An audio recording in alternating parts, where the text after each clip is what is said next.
আল্লাহ তাআলা কিয়ামতের দিন সাইয়েদনা নূহ আলাইহিস সালামকে বলবেন, নূহ তুমি কি দাওয়াত পৌঁছিয়েছো তোমার উম্মতের কাছে?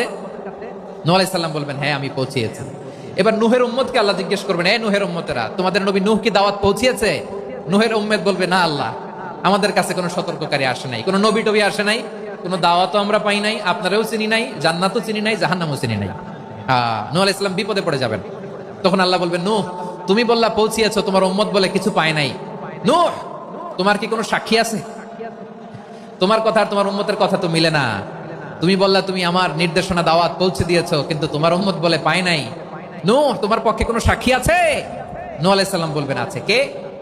উম্মতে মুহাম্মাদি। তখন আমরা বলবো, আল্লাহ, আল্লাহর নবী নূহ আলাইহিস সালাম তিনি আপনি যা যা বলেছেন ঠিক তা তা তার উম্মতের কাছে পৌঁছে দিয়েছেন। এবার নূহের উম্মতের সাথে আমাদের ঝগড়া লাগবে। তারা বলবে, তোমরা আসছো আমাদের হাজার হাজার বছর পরে, তোমরা কি করে জানলা? তোমাদের সাক্ষী ধর্তব্য হবে না? আমরা তখন বলবো, আমাদের কোরআনে তোমাদের নবীর নামে আল্লাহ তাআলা একটা সূরা নাজিল করেছেন, সূরাতে নূহ। আওয়াজ করে পড়েন আল্লাহু আকবার।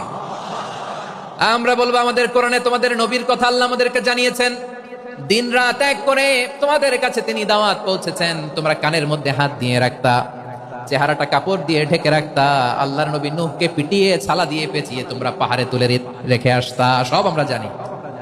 আমরা যখন বলবো এই কথা, নূহের উম্মত চুপসে যাবে। তখন আমরা সত্য বলেছি কিনা এটা আল্লাহ তাআলা জানতে চাইবে বিশ্বনবীর কাছে। তখন বিশ্বনবী আমাদের পক্ষে সাক্ষী দিবেন। আওয়াজ করে বলেন আল্লাহু আকবার।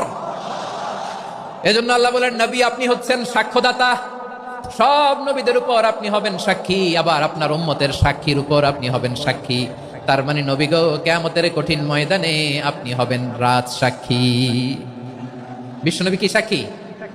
আওয়াজ করে বলেন, রাজ সাক্ষী, সব সাক্ষীর বড় সাক্ষী। এজন্য বিশ্বনবীকে আল্লাহ তাআলা প্রথম যে বৈশিষ্ট্যটা দিয়েছেন সেটা হচ্ছেন শাহিদ। তিনি সাক্ষ্যদাতা, witness for all messenger of God and for all of us. সুবহানাল্লাহ পড়ে। তাহলে এক নাম্বার বৈশিষ্ট্য বুঝতে পেরেছেন? বুঝতে পেরেছেন সবাই? মাশাআল্লাহ। এদিকে কি ভাই, এই যে জেনজি অফ সিলেট, কি